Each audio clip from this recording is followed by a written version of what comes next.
الحمد لله رب العالمين والصلاة والسلام على رسول الله وعلى آله وأصحابه أجمعين ثم أما بعد رب اشرح لي صدري ويسر أمري وعقدة من لساني ويفقهوا قولي. Assalamu alaikum wa rahmatullahi wa barakatuh. Alors, on se retrouve aujourd'hui pour le 26e cours sur les thèmes du Coran, Inch'Allah. Et on est toujours sur la foi dans le messager, prophète Mohammed alayhi salam. Donc on va continuer sur ce sujet pour ce cours-ci, Inch'Allah. Et donc, on va commencer par parler, je vais rentrer plus précisément et plus profondément dans un hadith qui décrit le jour du jugement et l'intercession, Inch'Allah. Donc,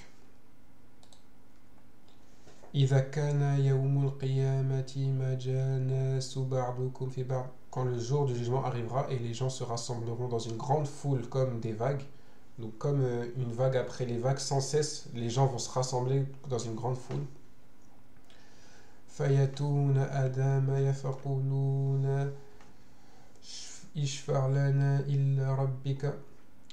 Puis quand ils viendront à Adam, ils lui demanderont: intercède pour nous auprès de ton Seigneur, auprès de ton Maître. Intercéder, pour ceux qui... C'est un mot qu'on n'utilise pas trop en français, donc je vais essayer d'expliquer. Intercéder, on peut l'utiliser aussi comme plaider. C'est comme si on demandait à Adam, au jour du jugement, les gens vont demander à Adam, le Père de toute l'humanité, de nous défendre, de nous défendre, oui c'est ça. C'est comme si on allait demander à Adam de nous défendre, de plaider pour nous. On pourrait dire ça, prendre notre défense, plaider pour nous. Et quand on ira voir Adam, Adam répondra: فَيَقُولُ لَسْتَ لَا وَلَكِنْ عَلَيْكُمْ بِإِبْرَاهِيمَ حِيمَ فَإِنَّا خَلِيلُ الرَّحْمَنِ. Il dira: je ne suis pas fait pour ça. Donc, je ne suis pas fait pour ça, ça veut dire qu'il n'a pas le rang pour faire ça et il n'a pas les capacités pour faire ça non plus, intercéder en notre faveur. Il dit: allez voir donc Ibrahim, l'ami intime d'Allah. Puis ils iront voir Ibrahim, et puis on lui demandera la même chose. Puis Ibrahim dira: Lasta laha, je ne suis pas fait pour ça. Lastu laha, pardon, je ne suis pas fait pour ça. Walakin alaykum bi Musa fa innahu kalimullah. Et je ne suis pas fait pour ça. Allez voir Moussa, il a parlé directement avec Allah. C'est celui qui a parlé directement avec Allah. Comme vous le savez, Allah, il a parlé directement avec Allah sur la montagne. Quand il était sur la montagne, il lui a parlé directement. Puis ils iront voir Moussa et il dira: Lastu laha, je ne suis pas fait pour ça. Walakin alaykum bi Isa fa innahu ruhullahi wa kalimatu. Je ne suis pas fait pour ça. Allez voir Isa, allez voir Jésus, l'esprit créé par Allah et sa parole. Car, comme vous savez, Jésus a été créé sans père, il a été créé par la parole kun fayakun, soit et il fut. Puis ils iront voir Isa et il dira: je ne suis pas fait pour ça. Walakin alaykum bi Muhammadin sallallahu alayhi wa sallam. Allez voir, je ne suis pas fait pour ça, allez voir Mohammed sallallahu alayhi wa sallam.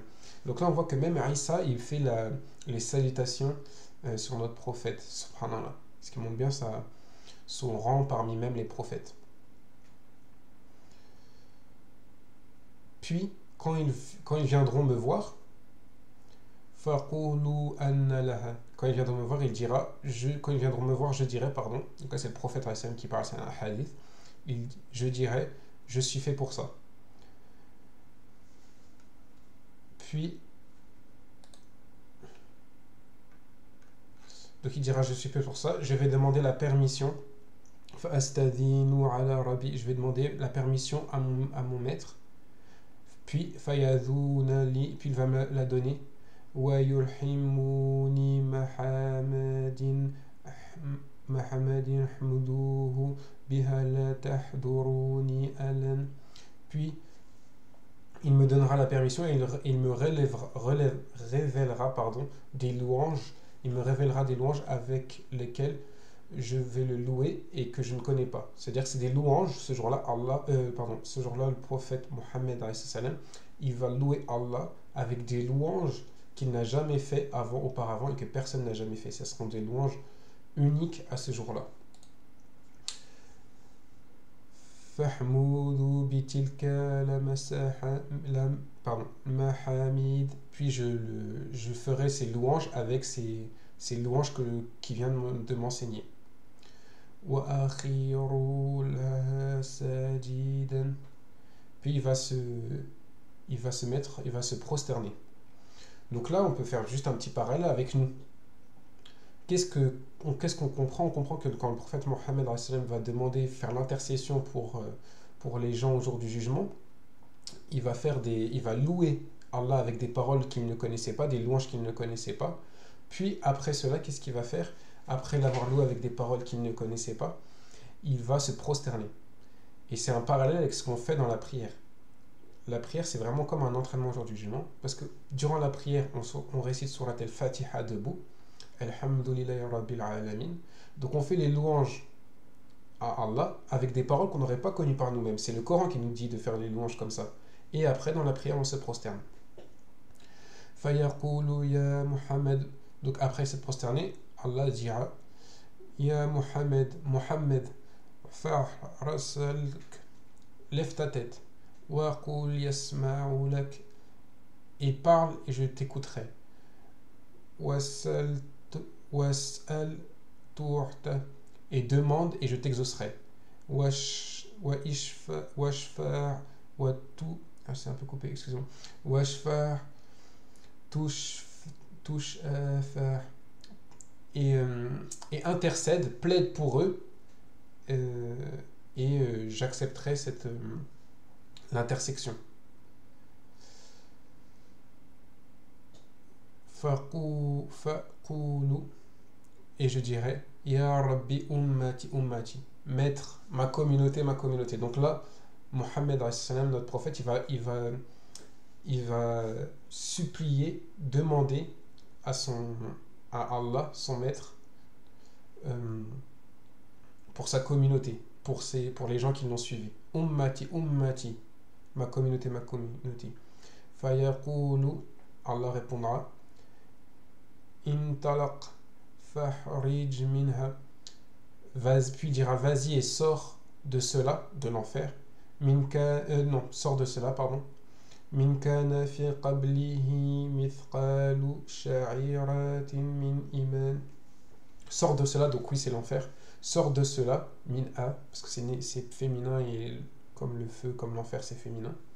Sors de cela ceux qui auront dans leur cœur la taille d'une perle ou d'une grosse bille, on va dire, ou d'une très grosse bille ou d'une grosse perle, de foi dans leur cœur. Sors cela.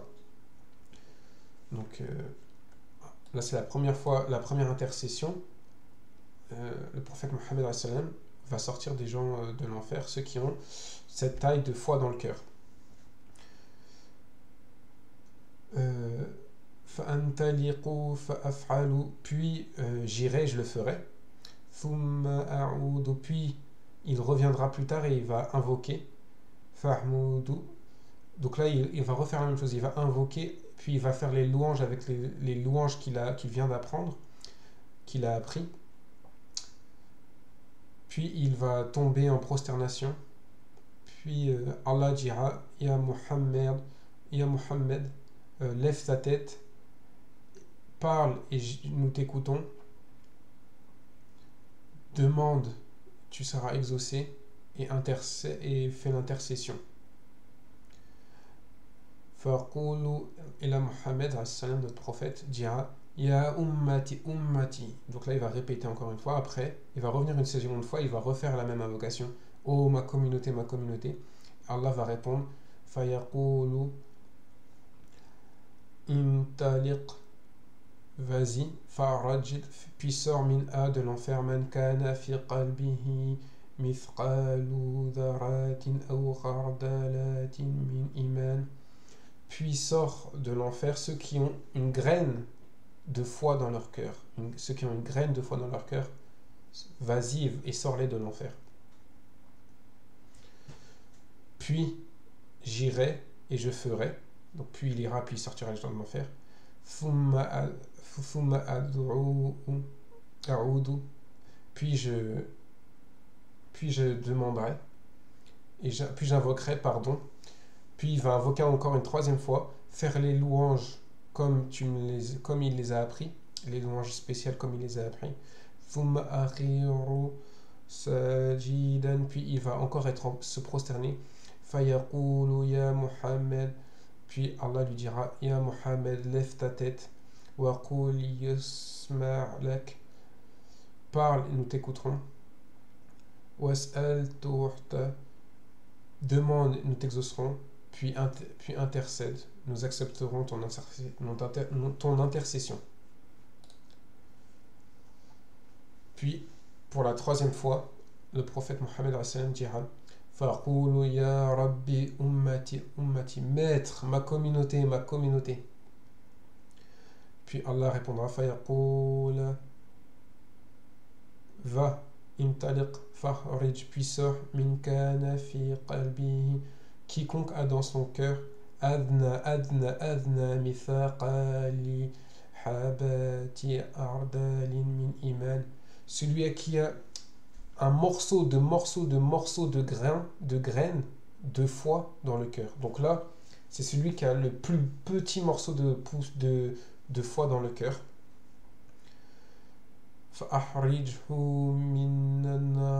Puis sors-les du feu. Donc là, Allah il précise précisément le feu pour bien faire comprendre que c'est des gens qui sont en enfer.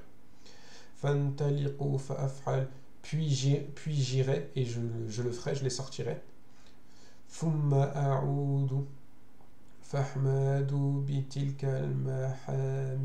Puis j'invoquerai, je ferai les louanges, encore une fois avec ces louanges-là, ces louanges spéciales. Puis je me prosternerai. Puis Allah dira Ya Muhammad, lève ta tête. Puis dis et je t'écouterai. Demande et je t'exaucerai. Et intercède et j'accepterai ton intercession. Faqul, et là c'est la dernière fois que Muhammad va intercéder, c'est la quatrième fois. Ya Rabbi, là il va parler parce qu'il sait que cette demande elle est plus lourde que les autres demandes. Vous aurez remarqué, aux autres demandes il va juste dire ma communauté, ma communauté. Mais ici, les gens pour lesquels il va demander l'intercession, c'est encore plus lourd et encore plus miséricordieux, donc il va être encore plus explicite dans ce qu'il va dire. Ya Rabbi, maître, adnali fi man qala la ilaha illallah. Puis je dirai, maître, donne-moi la permission de sortir quiconque a dit la ilaha illallah. Il n'y a pas de divinité en dehors d'Allah. Donc là, c'est grand, c'est fort. Parce que ce qu'il lui demande, c'est même pas des gens qui ont la foi. C'est juste des gens qui ont dit qu'il n'y avait pas de divinité en dehors d'Allah, même sans avoir la foi, subhanallah. Et c'est cette dernière demande que le prophète a fait, alayhi salam. Et pourquoi il n'a pas dit ma communauté?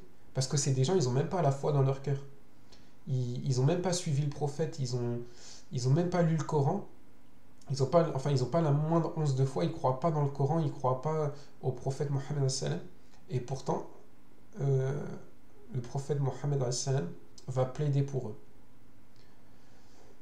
Et Allah répond Fayaqul wa izati wa jilali wa kibriyani wa azimati la ukhrijanna min aman qala la ilaha illallah. Puis il dira par mon honneur, ma majesté, ma grandeur, ma gloire.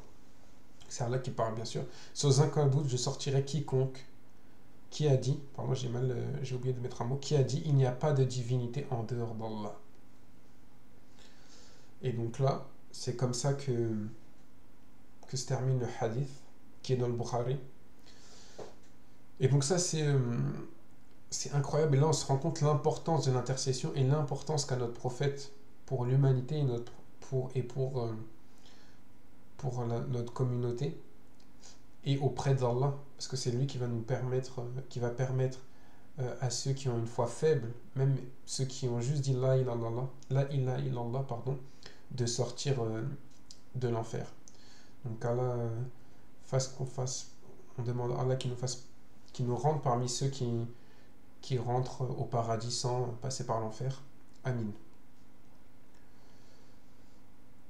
Et ça, il ne faut pas le prendre, même si ce hadith, on pourrait le voir d'un côté rassurant d'une certaine manière, il ne faut pas le prendre de manière trop rassurante et se dire, ah bah c'est bon, dans tous les cas, je vais au paradis. Il ne faut pas oublier que là, le prophète Mohammed, il fait 4 intercessions, mais on ne sait pas il y a combien de temps entre chaque intercession. On sait que le jour du jugement, il durera 50 000 ans. Et on sait à quel point l'enfer, il est terrible d'y rester même un instant. Même un instant, c'est terrible d'y rester. Donc c'est pas quelque chose avec lequel on peut jouer. Et on veut jouer.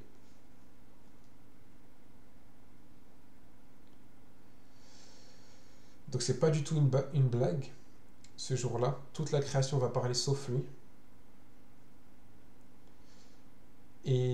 Et comme je disais, il va intercéder 4 fois, mais on ne sait pas il y a combien de délais entre chaque intercession. Et même Allah, pour nous faire comprendre que l'enfer n'est pas quelque chose avec lequel on rigole, il va le décrire comme ça dans la sourate 21, ayah numéro 46. Oups, excusez-moi. Il va dire وَلَئِن مَسَّتْهُمْ نفحات من عذاب ربك ليقولون يا ويلنا إن كنا ظالمين. Si un souffle du châtiment de ton Seigneur l'effleurait, touchait à peine, donc c'est comme s'il y avait, imaginez quand on ferme la porte violemment, il y a une sorte de vent qui sort. Imaginez ce vent-là, c'est un vent qui vient de l'enfer, mais t'es pas en enfer, il y a ce vent qui te touche, qui t'effleure à peine la peau. Il dirait Allah, Ya waylana, malheur à nous. Ce qui est traduit par malheur à nous, c'est-à-dire il n'y a aucune chose pire qui peut m'arriver. C'est vraiment une expression en arabe pour dire c'est la pire des choses qui peut m'arriver. Nous étions vraiment injustes. Inna kunna zalimin.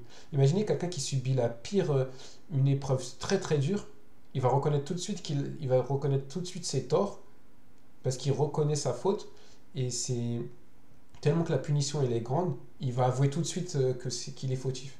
Et bien là, la personne, elle est à peine effleurée par le souffle, même pas par l'enfer, par le souffle du châtiment de l'enfer, qu'elle crie que c'est bien une personne injuste.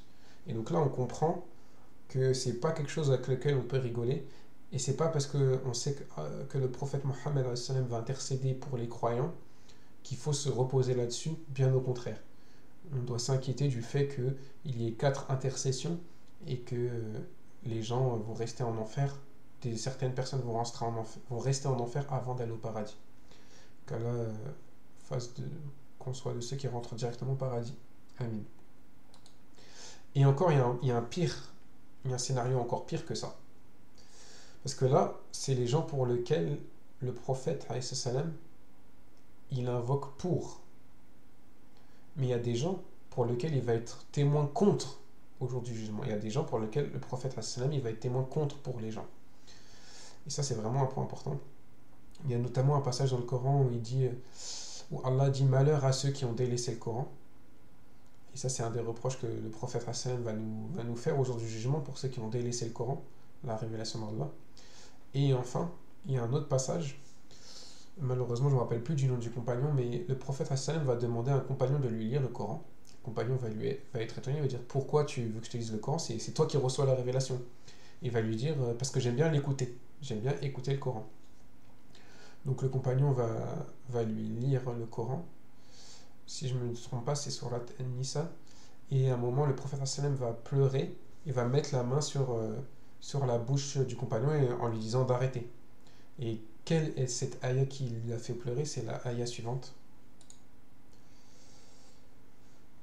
فكيف إذا جئنا من كل أمة بشهيد وجئنا بك على هؤلاء شهيدا. Comment seront-ils quand nous ferons venir de chaque communauté un témoin et que nous donc le te ici ça fait référence au prophète Mohammed feront venir comme témoin contre ces gens-ci. Donc qu'est-ce que Allah nous dit? Allah nous dit que le prophète Mohammed il va témoigner contre sa communauté. Car chaque communauté, son prophète va témoigner contre elle si elle elle n'a pas suivi le message d'Allah. Donc c'est de ça qu'on doit avoir le plus peur, c'est de ne pas avoir suivi le messager comme il voulait qu'on le suive, alayhi salam, comme Allah voulait qu'on le suive. Maintenant, on va passer à un autre passage. C'est quand Allah corrige son messager.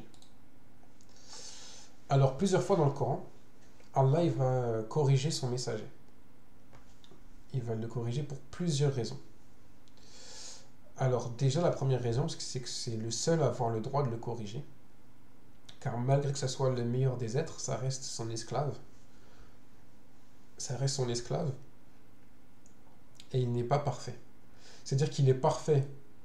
C'est l'humain parfait, mais il n'est pas absolument parfait. Il n'est pas parfait dans l'absolu. C'est-à-dire que c'est le meilleur des humains, mais c'est pas le meilleur. Il n'est pas infaillible.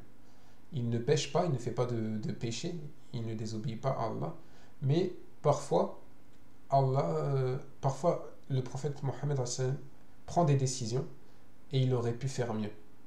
Et donc, une des raisons qu'Allah corrige son prophète dans le Coran, c'est pour montrer qu'il aurait pu prendre une meilleure décision que seul Allah pouvait savoir, mais qu'il y avait une meilleure décision que ce que lui il a fait.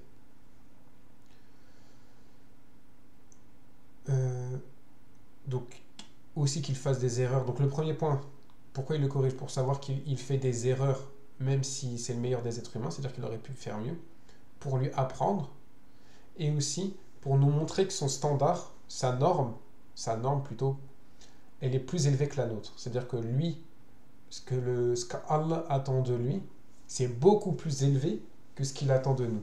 Ce sont deux choses qui n'ont complètement rien à voir. Deux normes qui n'ont rien à voir. Il est tellement plus élevé que nous, en termes de bonté et de bien, qu'il n'a pas les mêmes normes que nous dans ce que Allah attend de lui. Donc le premier exemple que je vais prendre, c'est à la bataille de Tabouk. Alors la bataille de Tabouk, c'est une bataille qui a lieu, je vais rester en grand, c'est une bataille qui a lieu après la prise de la Mecque. Et il faut savoir qu'après la prise de la Mecque, du coup, c'est bon, l'islam a remporté. Chez les Arabes, en Arabie Saoudite actuelle, l'islam a remporté. Et du coup, maintenant, elle veut s'étendre. L'empire musulman veut s'étendre. Donc, le prophète Mohammed va envoyer des... Ah, j'ai oublié. Comment ça s'appelle? Des ambassadeurs. Il va envoyer des ambassadeurs dans différents pays, et notamment vers l'Empire romain. Et quand il envoie un ambassadeur chez l'Empire romain, cet ambassadeur se fait tuer. Et comme vous le savez sûrement, en termes militaires ou en termes de politique internationale, si ton ambassadeur se fait tuer par un autre pays, tu rentres automatiquement en guerre avec ce pays, parce que l'ambassadeur, c'est celui qui représente ton pays. Donc, Médine et la Mecque, en tout cas le territoire musulman de l'époque, va rentrer en guerre contre l'Empire romain. Alors l'Empire romain est un des plus grands empires de l'époque, et donc c'est une guerre qui va être très très dure. Donc le prophète il invite tout le monde, tous les hommes capables de se battre à l'armée. Ils sont tous appelés, c'est un appel obligatoire. Le musulman de l'époque n'a pas le choix d'être enrôlé dans l'armée, parce que c'est une question de vie ou de mort, du fait que l'Empire romain est un des plus grands empires de l'époque. Et donc c'est dans ce contexte-là qu'il y a certaines personnes qui ont essayé de ne pas venir à la guerre, et parfois avec des excuses assez loufoques. Par exemple, il y a une personne qui va venir et qui va demander au prophète et il va lui dire que c'est un beau gosse. Il va dire: moi je suis un beau gosse, je suis beau, j'attire les femmes, et j'ai peur qu'en se déplaçant pour aller à la guerre, je vais attirer les femmes au point qu'elles me sautent dessus, et du coup je vais commettre l'interdit. C'était ça son excuse. Donc vous vous rendez compte le niveau de l'excuse.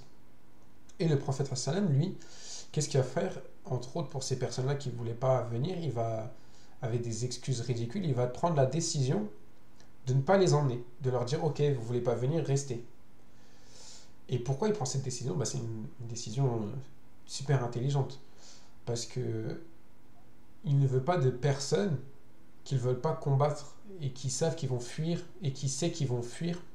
Alors, il sait que eux ils vont fuir durant la bataille ou qu'ils vont d'être d'aucune aide. Ils vont ni être une aide morale, c'est-à-dire qu'ils vont pas arrêter de démoraliser les autres soldats, et même physiquement, ils vont pas vouloir se battre. Donc, au lieu d'avoir des éléments négatifs qui ralentissent et qui sont inutiles et qui pénalisent l'armée, il leur dit ok, restez. Il leur dit restez. Mais c'est là qu'Allah révèle au prophète Mohammed non, il t'aurait dû leur dire de venir. Il va leur dire Lima avinat lahum, tu n'aurais pas dû leur donner permission. Pourquoi leur as-tu donné permission? Allah, il n'est pas d'accord qu'il leur donne permission. Pourquoi? Parce qu'Allah, lui, il voit plus loin et il connaît mieux, encore bien sûr, que le prophète Mohammed et il lui dit en fait ce qu'il aurait dû faire, c'est dans tous les cas, ces personnes, elles n'allaient pas venir à la guerre. Dans tous les cas, elles n'allaient pas venir à la guerre. Et si elles venaient, mais comme tu leur as donné l'autorisation de ne pas venir, elles t'ont pas désobéi. C'est-à-dire qu'on ne sait pas que c'est des traîtres. Non, on ne sait pas que c'est des traîtres vu que tu leur as donné l'autorisation de ne pas venir. Si tu leur avais donné l'obligation de venir, si le prophète Mohammed leur avait donné l'obligation de venir, dans ce cas-là, qu'est-ce qui serait passé? Ils ne seraient pas venus quand même, et donc tout le monde aurait su que c'est des traîtres. Mais là, on ne peut pas savoir que c'est des traîtres. Donc c'est ça que Allah aurait préféré que le prophète Mohammed fasse. Et c'est très intéressant comment il lui fait un reproche. Il commence par Rafallahu anka. Allah te pardonne. Normalement, quand on fait un reproche à quelqu'un, quand on dit quelque chose à quelqu'un, on lui dit franchement, pourquoi t'as fait ça, t'as fait ça, t'as fait ça, mais bon, c'est pas grave, je te pardonne. Mais là, Allah, pour calmer tout de suite son prophète, pour lui dire qu'il n'y en veut pas du tout, pour lui faire comprendre que leur relation est toujours la même et qu'il n'y a pas de problème, il lui dit tout de suite je te pardonne. L'erreur que tu as fait, je te pardonne. Pourquoi leur as-tu donné permission avant que tu ne puisses distinguer ceux qui disaient vrai et reconnaître les menteurs? Donc voilà. Donc c'est ça un exemple de reproche qu'Allah fait à son messager. Donc ça c'est le premier exemple. Il y a un deuxième exemple qu'on va voir. Donc c'est l'exemple avec un compagnon qui s'appelle Abdullah ibn Maktoum. C'est un exemple assez connu, sûrement vous le connaissez déjà, Inch'Allah. C'est un exemple, c'est un compagnon aveugle. C'est un compagnon aveugle. Et donc c'est un compagnon du prophète Hassan, donc il avait l'occasion de lui parler un peu quand il voulait. Et il va voir le prophète Hassan pour lui parler. Mais quand il va le voir, le prophète Mohammed, il était en train de parler avec un chef, un dirigeant, un riche, un noble de Quraysh. Donc c'était une discussion très importante. Pourquoi? Parce que pour le prophète Mohammed, si quelqu'un d'important, quelqu'un de noble, quelqu'un de riche se convertit, ça va influencer beaucoup de personnes. C'est la même chose pour nous. Nous, les musulmans, on est contents quand une star, quand quelqu'un de très connu se convertit à l'islam. Pourquoi? Parce qu'on sait que ça va avoir beaucoup plus d'impact que quand un inconnu se convertit. Par exemple, moi, je me suis converti, personne ne s'est dit « Oh là là, lui s'est converti et tout ». Personne ne va faire de recherche, enfin peut-être ma famille, mais autrement, les gens en général ne vont pas faire de recherche sur l'islam parce que je me suis converti. Mais si une star se convertit, quelqu'un de très connu, de riche, de célèbre se convertit, les gens ils vont faire des recherches. Donc le prophète Mohammed il avait cette occasion d'avoir quelqu'un de riche, d'important, de noble et de lui parler de l'islam. Et il y a ce compagnon qui vient les interrompre pour poser des questions. Et sauf que vous avez bien compris, j'ai dit que ce compagnon il est aveugle, il n'est pas sourd. Et en général, un aveugle, il a une audition très, très élevée, ou en tout cas plus développée que quelqu'un de normal. Donc le compagnon, quand il est en train d'interrompre le prophète, il le sait qu'il est en train de discuter. Il le sait. Il a tort d'interrompre le prophète Mohammed. Et dans cette situation, le prophète, il ne sait pas quoi faire.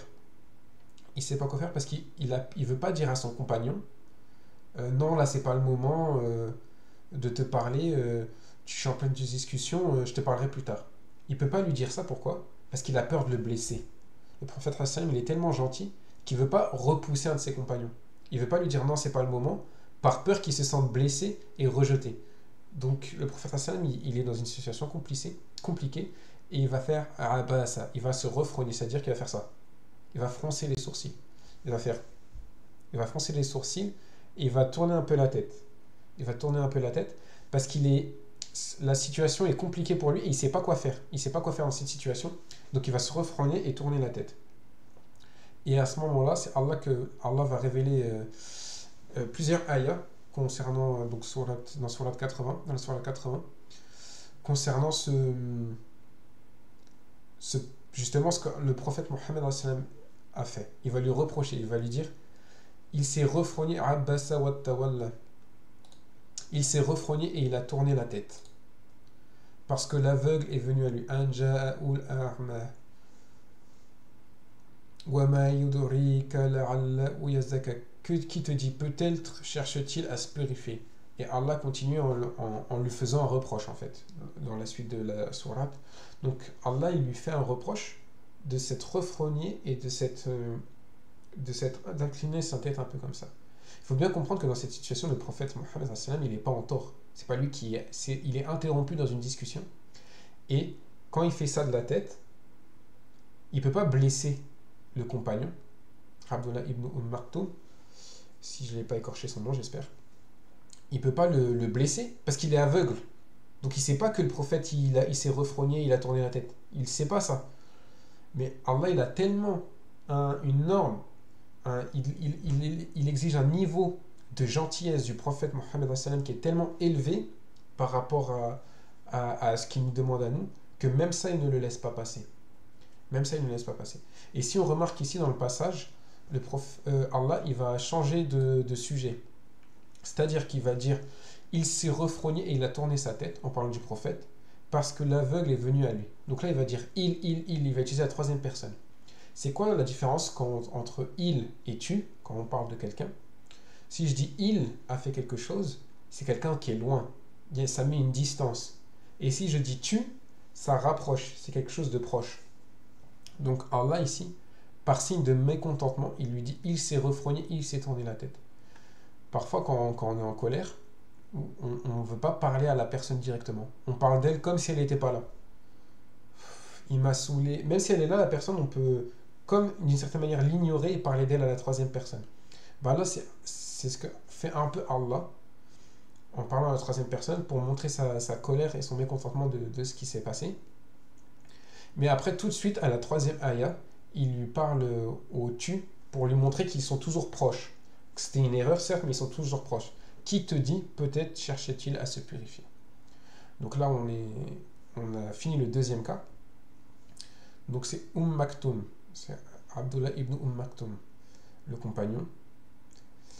Et donc là, on voit encore une fois comment Allah corrige son messager. Et maintenant, le troisième cas de correction, c'est des corrections qui sont très dures. C'est-à-dire que parfois, Allah il va être très dur avec son prophète, dans sa manière de s'exprimer. Dur au point où ça devient même presque dur à traduire en français ou à traduire dans n'importe quelle langue, parce que tu as presque l'impression que les mots ils sont blessants pour le prophète Mohammed. Mais pourquoi il fait ça? Il y a plusieurs raisons. Une des raisons, c'est pour souligner, encore une fois, que le prophète Mohammed est un humain, que ça reste l'esclave d'Allah. Et ça, c'est vraiment un des points pour montrer aux gens à quel point le messager, ça reste un messager, ça reste un humain. Et on va voir tout de suite les exemples.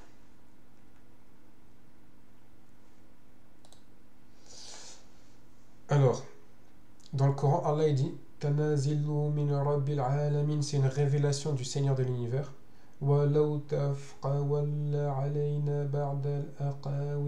Et s'il avait forgé quelques paroles, s'il avait inventé quelques paroles qu'il nous avait attribuées, donc si en fait Mohammed il avait dit des paroles, il avait dit ça fait partie du Coran, voilà ce que Allah il aurait fait. Nous l'aurons saisi de la main droite. Ensuite nous lui aurons tranché la gorge. vous rendez compte de ce que Allah a dit? Subhanallah. Il dit, si le prophète Mohammed sallam, il avait dit des mots venant de lui et il avait dit que c'était du Coran, on lui aurait tranché la gorge. Subhanallah. Ça montre à quel point Allah et à quel point il faut distinguer Allah et son messager. À quel point ils ont des rangs distincts et à quel point même le fait d'être un messager, c'est même quand tu es messager, tu reçois des ordres d'Allah et Allah peut être dur, sévère et menaçant avec toi. Subhanallah. Un autre passage où Allah dit, sourate 17, ولولا أن pardon. ولولا أن ثبتناك لقد كدت تركن إليهم شيئا قليلا. Et si nous n'avions pas raffermi, tu aurais bien failli pencher quelque peu vers eux. Dans le sens où Allah dit ici à son prophète Mohammed que les gens étaient tellement contre lui que peut-être que le prophète Mohammed il serait un petit peu incliné, un peu penché vers eux pour qu'ils l'acceptent plus facilement ou pour en tout cas s'il avait failli dans le fait de rester ferme, regardez ce qu'Allah il aurait fait. إذا تلذقناك ضعف الحياة وضعف الممات ثم لتجد لك علينا نصيرا. Alors nous t'aurions certes fait goûter le double du supplice du châtiment et le double de la mort. Et ensuite tu n'aurais pas trouvé de secoureur contre nous. Allah il menace ici clairement son prophète Mohammed sur le fait de rester ferme. Donc on comprend ici que vraiment Allah tient à nous souligner entre autres la difficulté d'être messager, le poids que c'est et à quel point un messager reste un humain. Et enfin, toujours dans le même registre,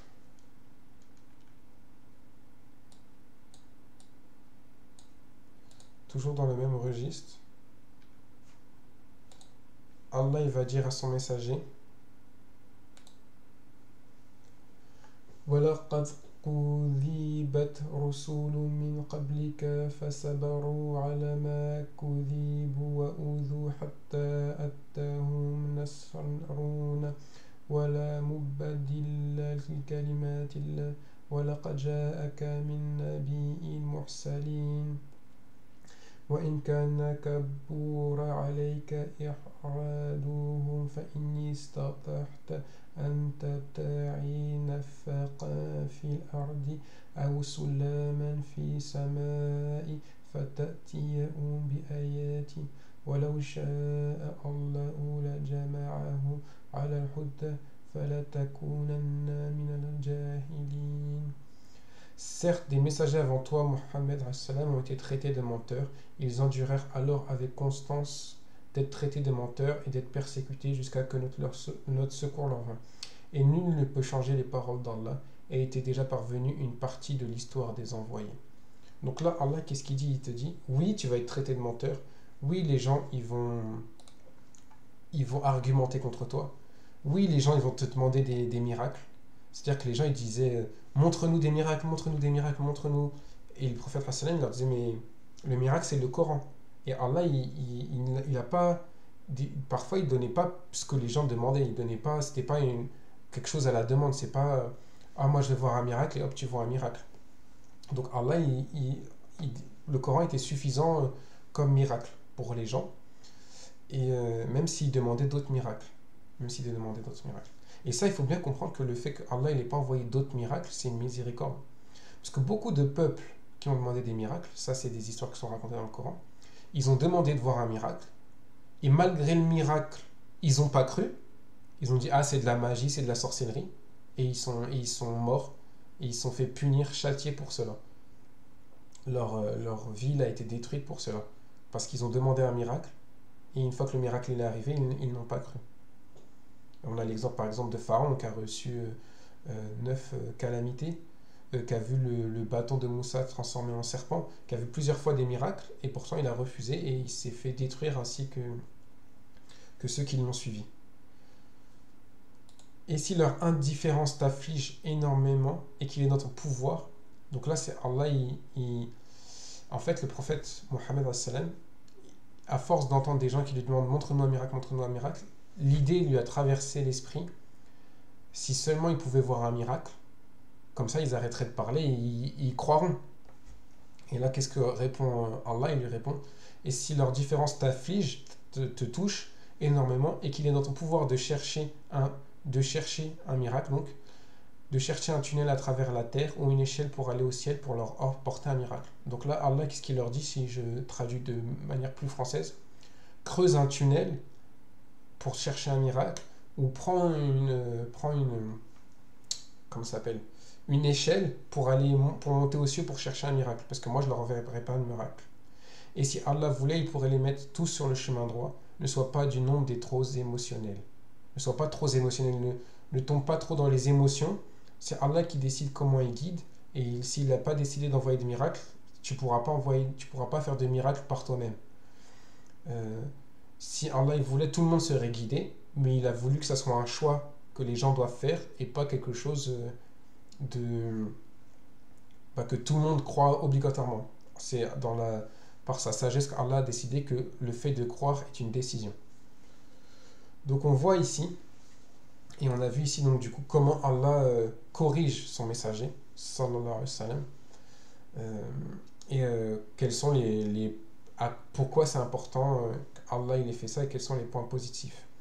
Notamment le fait que ça soit le seul à pouvoir le faire.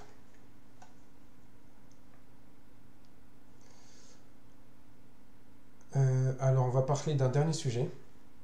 Le dernier sujet, c'est les hadiths. Les hadiths, il y en a sûrement qui se demandent, doit-on suivre les hadiths ou le Coran? Alors les hadiths, pour ceux qui ne savent pas, c'est les paroles du prophète qui sont rapportées, les paroles et les actes qui sont rapportés du prophète Mohammed et aussi ce dont il a acquiescé.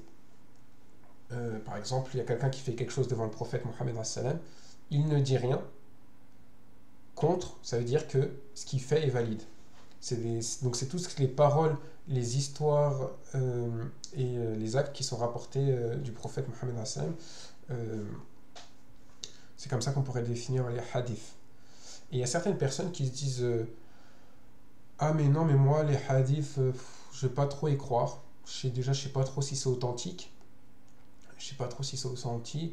Et puis le prophète Mohammed, c'est un humain, c'est un messager.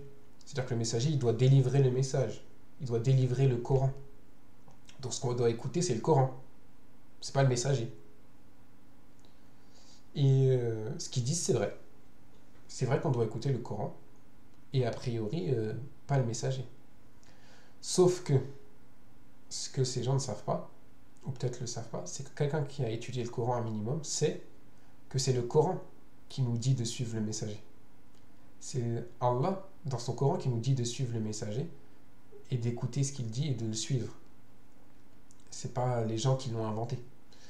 Et donc, c'est ça le premier contre-argument à ces personnes qui disent qu'il faut suivre le Coran mais pas le messager. C'est que ça n'a aucun sens parce que c'est le Coran qui dit de suivre le messager. Et on va voir il y a vraiment beaucoup d'exemples de ça dans le Coran. On va en voir deux aujourd'hui, Inch'Allah. Alors, déjà, Allah dit dans le Coran wa innaka la'ala khuluqin azim, et tu es certes d'une moralité, d'un comportement éminent, d'un comportement éminent, incroyable, azim. Donc là, déjà, Allah il dit quoi? Il dit que Mohammed il a un comportement, notre messager, incroyable, le meilleur des comportements, la meilleure des moralités. Donc, directement, on sait qu'on doit suivre notre prophète Mohammed dans sa moralité et son comportement. On le sait directement. Maintenant, qu'en est-il des règles et des lois? Quand le prophète Mohammed dit il ne faut pas faire ça, il faut faire ça. Est-ce qu'on doit le suivre? Aussi dans ça, voilà ce que dit Allah dans le Coran. فَلَا وَرَبِّكَ لَا يُؤْمِنُوا حَتَّى يُحَكِّمُوكَ فِيمَا شَجَرَ بَيْنَهُمْ ثُمَّ لَا يَجِدُوا فِي أَنفُسِهِمْ حَرَجًا مِمَّا قَضَيْتَ وَيُسْلِمُوا تَسْلِيمًا. non, je jure par ton Seigneur. Donc là, Allah, il jure par lui-même. Allah, dans le Coran, il jure par plusieurs choses. Il peut jurer par le soleil, par la lune, par la nuit, par le jour, par le temps, par des choses vraiment diverses, par le ciel. Mais quand il jure par lui-même, c'est que c'est toujours la chose, c'est toujours quelque chose de très important. Plus la chose par laquelle tu jures est importante, plus ce que tu vas dire après est important. Et qu'est-ce qui est plus important qu'Allah? Rien. Donc quand Allah jure par lui-même, il n'y a rien de plus important sur ce qui va suivre. Donc là, déjà, on comprend que le sujet, il est très important. La yuminun, ils ne croiront pas. C'est-à-dire que là, Allah, il dit, ceux qui font pas ce qui arrive, ils ne croiront pas. Allah, il est très ferme là-dessus. Hatta yuhakkimuka fima shajarata bainahuma. Jusqu'à ce qu'ils fassent de toi un juge, jusqu'à ce qu'ils fassent de toi, aussi longtemps qu'ils n'auront pas fait de toi, ou jusqu'à ce qu'ils fassent de toi un juge sur leur dispute. Alors, shajarata bainahuma, c'est, comment je pourrais traduire? Une autre traduction, ça pourrait être ce qui apparaît entre eux, les affaires qui apparaissent entre eux. À chaque fois qu'une nouvelle affaire arrive, ça c'est une bonne traduction. Si ils ne font pas de toi leur juge à chaque fois qu'une nouvelle affaire arrive et qui se disent et qui sont pas qu'il y a une dispute par rapport à cette affaire. Donc là, qu'est-ce qu'on comprend? On comprend que on ne croit pas, les gens ne croiront pas tant que quand il y a une nouvelle affaire, une question, une affaire, une dispute, ils ne prennent pas le prophète Mohammed comme juge. C'est-à-dire que nous, notre juge pour nos affaires, c'est les hadiths. C'est ce que le prophète Mohammed a dit.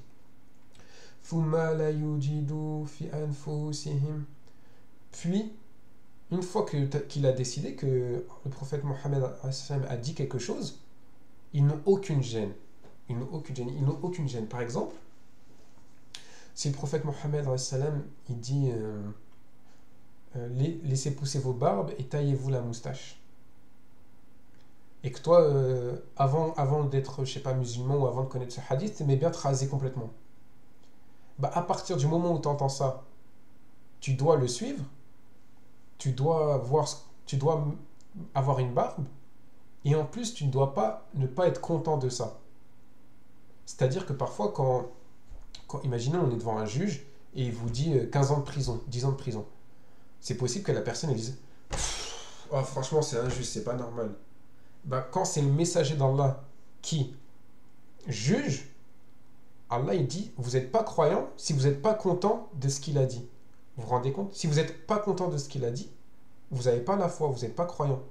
Subhanallah, c'est vraiment fort pour nous montrer l'importance du jugement de notre prophète et l'importance qu'on doit avoir vis-à-vis de ce jugement, vis-à-vis l'égard qu'on doit avoir par rapport à son jugement. Et c'est pas fini. La yujidu fi anfusihim haraja, donc on ne doit pas avoir d'angoisse, de gêne par rapport à ça. Mimma fadaita wa yusallimu tasliman. Et une fois qu'il aura décidé, une fois que tu auras décidé, donc là il parle du prophète et qu'ils se soumettent complètement. Fadaita wa yusallimu tasliman. Et ils se soumettent complètement. C'est-à-dire qu'en plus d'accepter sans se plaindre de ce que le prophète Mohammed il a dit, il a jugé, en plus de ça, on doit se soumettre complètement. Il faut garder la barbe, ok, on garde la barbe. Interdit de faire des tatouages, ok, je ne me plains pas, c'est la décision du prophète Mohammed c'est ce qu'il a dit, pas de tatouage, interdit de se plaindre, et je me soumets complètement. Voilà notre comportement qui est attendu par rapport au hadith et par rapport au jugement du prophète. Et si on ne les suit pas, Allah dit, il jure par lui-même qu'on n'a pas la foi. Si on n'a pas ce comportement quand on entend des jugements qui viennent du prophète, on n'a pas la foi. Donc il faut faire très attention. Très attention. Si quelqu'un te dit fais pas de tatouage, j'aime pas ça, c'est pas beau, ok, tu peux te plaindre, tu peux. Mais si quelqu'un te dit fais pas de tatouage, le prophète il l'a interdit, on ne se plaint pas, on est content et on se soumet. Et pareil, il y a plein d'exemples de ça, de ce que le prophète nous interdit. Et par exemple, enfin voilà, j'ai donné assez d'exemples. On doit complètement être soumis à cette décision. Maintenant, on va arriver au dernier conseil par rapport à ça. On est dans une époque où beaucoup de gens vont citer des hadiths du prophète sallam et ils vont vous dire le hadith il est clair, t'as pas le droit de faire ça parce que le prophète sallam il a dit ça, t'as pas le droit de faire ça, fais ça, fais pas ça, fais ça, fais pas ça. Tout le monde va te citer la parole du prophète sallam en te disant ce qu'il faut faire et pas faire. Alors il faut faire très attention aux hadiths, très attention aux hadiths. Prenez toujours l'interprétation des hadiths avec, avec des savants ou des professeurs et ne les prenez jamais par vous-même et ne prenez pas par quelqu'un juste qui vous l'explique, qui n'a pas de science. Pourquoi je dis ça? Parce que les hadiths, les paroles du prophète sallam, ils sont dites dans certains contextes. Il y a un contexte au hadith. Il y a plusieurs hadiths qui parlent du même sujet. Et donc si toi tu vois un hadith qui parle d'un sujet, ça se trouve tu n'as pas tous les autres hadiths qui parlent du même sujet. Et donc du coup tu vas être perdu. C'est pour ça qu'il ne faut pas prendre des livres même de hadiths authentiques, El-Bukhari, El-Muslim. Il faut toujours les prendre avec les commentaires d'un savant ou les commentaires d'un professeur pour ne pas arriver à dire n'importe quoi. Par exemple, moi je vais prendre mon exemple personnel. Quand j'étais converti, on m'a offert des 40 hadiths de Nawawi sans commentaire. Il n'y avait pas de commentaire dessus. Il y a un hadith qui dit, je ne me rappelle plus exactement la formulation, mais l'innovation est interdite dans la religion. Moi, j'ai pas compris. Je me suis dit, on ne peut pas avoir de portable, on ne peut pas avoir de voiture, faut rester à cheval, à chameau, tout ça. Moi, c'est vraiment, à la première lecture, c'est ce que j'ai compris. Je me suis dit, ah ouais, mais l'islam, c'est dur en fait. En fait, la plupart des musulmans, ils suivent pas vraiment tout dans l'islam. Et en fait, c'est quand on t'explique le contexte ou la formulation du hadith, qu'en fait, c'est d'innovation dans la religion. Tu peux pas faire des nouveaux actes d'adoration comme tu as inventé dans ta tête. C'est ça les innovations qui sont voulues dans le texte. En plus de ça, la plupart des gens qui vont te parler d'un hadith, ils parlent pas l'arabe. C'est-à-dire que ce qu'ils ont, c'est que la traduction en français, où ils savent lire l'arabe, mais ils comprennent pas ce que l'arabe dit. Donc faites très attention aux hadiths, toujours les voir avec les commentaires d'un savant ou via un professeur. Et c'est pour ça que c'est important d'avoir des gens qui étudient les hadiths, pour que justement on ait toute cette richesse et qu'on comprenne le contexte des hadiths. Par exemple, il y a les hadiths des sourcils, par exemple. Les hadiths comme quoi on n'a pas le droit de s'épiler les sourcils. Pour les femmes, on n'a pas le droit de s'épiler les sourcils. Autrement, elles iront en enfer. Ou quelque chose dans le style, je ne me rappelle plus exactement de la formulation du hadith, désolé. Mais ça, quand tu étudies avec des professeurs, ils t'expliquent qu'en fait, il y a plein de savants qui t'expliquent que c'est dans un cas très particulier, c'est pas dans tous les cas.